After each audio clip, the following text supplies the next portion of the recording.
Good afternoon, everyone. I am Kenjo Alforque, Planning Section Chief. The operational period briefing for today, 17 May 20XX, 1600 hours, is hereby called to order. This is the operational briefing regarding the ongoing Umaalog incident in Santa Taniaga. Before we begin, may we remind everyone to place your mobile phones on silent mode to avoid interruptions and minimize side conversations while the briefing is ongoing to maintain order and ensure that all instructions and updates are clearly heard. For the operational period from 18 May 20XX 0600 hours to 18 May 20XX 1800 hours, the following printed incident objectives are established. 1. Ensure the safety of all responders and the general public. 2. Conduct search operations for trapped victims in various barangays. 3. Provide for the emergency needs of people in evacuation centers. 4. Clear debris from roads and affected areas to facilitate entry of assistance. And 5. Reestablish power and communication lines in Santa Taniaga. These are the operational priorities for the current period. We now proceed to the current situation update by Fitzgerald Duco, Operations Section Chief. Sir. Good afternoon, responders. Good morning. Good afternoon. So, for the information of everybody, Santa Taniaga is meron siyang anim na barangay, no? Barangay Malaki, Barangay Maasim, Barangay Masama sa lower portion, and sa northern portion is si Barangay Maliit, Barangay Maliwanag, and Barangay Mamaitmit. This area is very prone to calamities, and this area has a population of 30,000 people. So nakita nyo dito, meron tayong sa upper area, meron tayong minor infrastructure damage dito. However, meron tayong mga contained fire outbreaks due to explosion of gasol. Dito naman sa Barangay Maliit and Barangay Malaki Road, meron tayong road blockage dahil din sa destruction or damage or debris ng mga infrastructure. Ang pinaka-heavily hit ng ating lindol kahapon, May 17, 1000, kahapon na ganap, is ang main road dito sa Barangay Masama and Barangay Malaki. So meron din siya road block. And in addition to that, dito sa Barangay Masama, meron tayong 10 fatalities and 100 na mga casualties. So overall meron overall power interruption, water interruption, and communication interruptions dito sa ating Taniaga City. So that's all, and good morning. Thank you.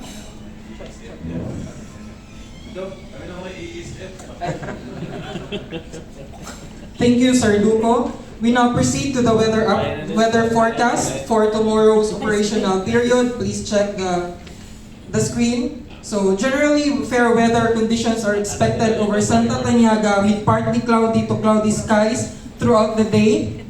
No significant rainfall is expected during the operational period. Light to moderate winds will prevail, making conditions favorable for response and field operations.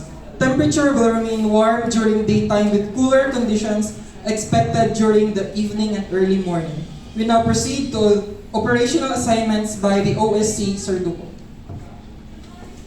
So, good morning, responders. So, kung makita nyo dito sa mapa, na-divide namin ang team into 2 divisions, into groups. Division A, you will operate in Barangay Maliit, Barangay Mapait, and Barangay Maliwanag. Division B, you will operate in Barangay Malaki, Barangay Maasim, and Barangay Masama. And we have 2 groups, the Medical and Evacuation Group and the Engineering Group. So, for Division A, you will be supervised by your Division Supervisor, BBM, Big Boss Marcos. No? For your search and rescue, we have 2 teams, SR5 and SRR6. For SSR5, you'll be your team leader is Senator Bato. And for SR6A, your team leader is Senator Alpa. So SRR5 and SRR6, you have the same function. Perform search and rescue operation within Division A. Prioritize Barangay Maliit and maintain proper communications for faster rescue response. Right. So we have Task Force Security Group. So for Task Force Security Group, your team leader is Police Officer 1 Tanggol. For Task Force Officer Group, your work assignment is to ensure safety of all responders and the general public. Maximum tolerance must be observed. Perform operations within Division A jurisdiction only. For our strike team fire and safety, your strike team leader is Fire Officer Boy Apoy. No? For strike team fire safety, your work assignment is to perform fire control operations, maintain perimeter and prioritize residential area within Division A. For our task force link up or our medical team, your team leader is Dr. Trillanes. No? Your work assignment is to conduct medical services at 3 barangays. So in Division B, which is the area na meron tayong severe na mga damage, so we have 2 strike team for security purposes. Strike team security A, your team leader is Police Officer Juan. For our strike team security B, your team leader is Police Officer Kylie. For your specific work assignment, you have same function. Perform security operations, ensure the safety of the general public. Maximum tolerance must be practiced. Perform operations within Division B only. For our task force rescue, we have 2 task force. The Task Force Rescue 1 and Task Force Rescue 2. For Task Force Rescue 1, ang leader niyo si Sir Mark. For Task Force Rescue 2, leader niyo si Sir Jan. For Task Force Rescue 1, you need to conduct search and rescue operations, prioritize area with severe damages, especially in Barangay Masama. Ensure the welfare of all survivors and be efficient in doing the operation. For Task Force Rescue 2, conduct search and rescue operations in Barangay Masama, prioritize retrieval operations within the jurisdiction of Division B. For our Task Force Emergency Team, your task force leader will be Doc Marie. Your work assignment should be conduct medical operations in Barangay Magsama all victims within Division B. For the patients with severe injury, transport him or her directly to the nearest hospital. We have special instructions for CMT2A. You are tasked to oversee the health of all volunteers and the responder. For our camp management team, we have two teams, the CMT2A. Your team leader is Yo. For CMT2B, your team leader is Gerald. Your specific work assignment should be maintain safety camp operations, specifically in Camp Pagsama. Ensure safe distribution of food and relief goods. Make sure that all logistic needs are properly coordinated to avoid shortage of supply. For our medical task force, we have 3 task force. Task Force Lingat 1, your task force leader will be Doc Chopper. For Task Force Lingat 2, your task force leader will be Doc Henry. And for Task Force Lingat 3, your task force leader is Doc Nami. So your specific work assignment, you have the same. Conduct medical operations in Division A, particularly in Barangay Magsama and Barangay Malaki. For Ambulance 1, which is under a Task Force Lingap 3, you have a special instruction. You need to conduct medical operations to all responders. For our Task Force Evacuation, we have 1 task force for our evacuation unit. Your team leader will be Sir James. Your specific work assignment should provide relief operations for victims, check medical status of the evacuation victims, and secure the safety and transfer of all the victims. For our engineering group, we have our task force NTC. You are assigned to para ayuson ang mga communication lines nato. So your team leader will be Engineer Jameson. Your specific work assignment is to conduct rehabilitation of communication lines and radio communications within the area. You need to also conduct restoration of power lines and clearing of debris if necessary. For our task force rehab, the engineering team, we have 2 tasks, the engineering task force. We have 2 task force engineering 1 and task force engineering 2. So, your team leader will be, for engineering, task force engineering 1 will be Engineer KJ, and for Task Force Engineering 2 will be Engineer Sanji.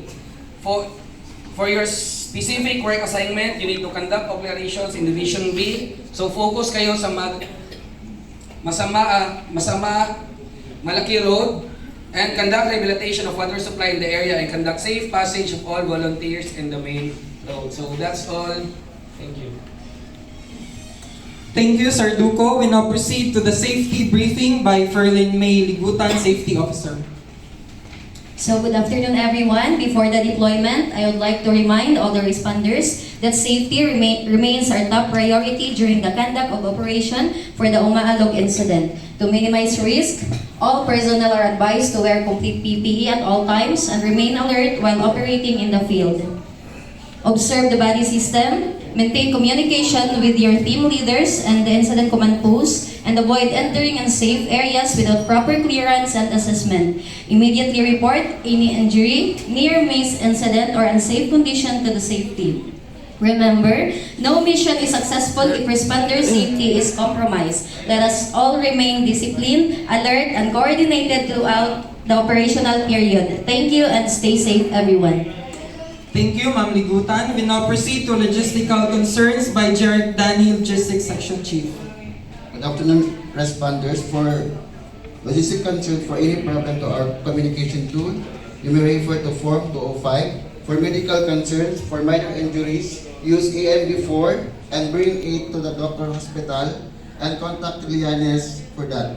For major injuries, please bring directly to St. Elizabeth for immediate action.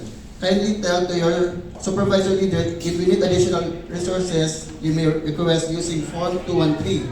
For the supplies such as food, water, PPE, you may claim it after the briefing. That's all. Safety first and pray for everything. God bless us all. Thank you, Sir Danny. We now proceed to financial concerns by Eric Glensilot, Finance Section Chief. Good afternoon, everyone. We have allotted 1 million pesos for the successful execution of this operation. Please ensure that all expenses and transactions are properly recorded for reimbursement purposes and supported with official receipts. For any financial concerns or clarifications, please coordinate directly with the finance section. Thank you and God bless. Thank you, Sir Silot. We now proceed to information plan and updates by Liza Jane M. Sanday, Public Information Officer. Good afternoon, responders. The conduct of scheduled media briefing is every 2 hours interval at the Incident Command Post. The release of the updated situation report is through official platforms. Rumor monitoring is ongoing to prevent the spread of false or unverified information. To avoid such, please refrain from having an interview, and if you need further information, see me at the Incident Command Post at Barangay Malaki or contact me at 008. Thank you and keep safe. Thank you, Ma'am Sanday. We now proceed to updates with the cooperating agencies by Prony Lucenia, Liaison Officer. Good afternoon, everyone. Morning. Na-coordinate na po natin ang mga agency na tutulong sa atin tulad ng DPWH, DSWD, DOH, PNP, and BEP. Yun lamang po, parating na din ang tulong nila. Maraming salamat. Thank you, Sir Lucenia. Thank you, everyone, for your updates. We will now proceed to the closing comments by Incident Commander James Mark B. Digon. Again, thank you. First of all, to our command and general staff, thank you for making everything possible. And sa lahat ng ating responders, good evening po sa ating lahat. No? So, as responders, our main purpose, of course, is to respond. No? Within the current reports and na nare-receive natin as of this moment. And of course, do not forget to be guided by our objectives, incident objectives, and do not forget that our main priority or our top priority is the safety of you, the responders, the general public, and others as may be needed. And all of you are all reminded to remain professional, vigilant, and mission focused. Always maintain situational awareness, proper coordination, and ensure timely reporting of all development in the ground. Thank you for your service. Good evening and execute the operations accordingly. Thank you. Thank you, Incident Commander Diwag. Our next operational period briefing is scheduled on 18 May 20XX at 18:30 hours here at the ICP. Division A Engineering Group, please proceed to left wing for additional information. Division B and Med-Evac Group, please proceed to right wing for additional instructions. This concludes this briefing. You may now turn on your phones and keep your lines open. Thank you everyone and keep safe. Pray for Santa Taniaga, Bangon Taniaga.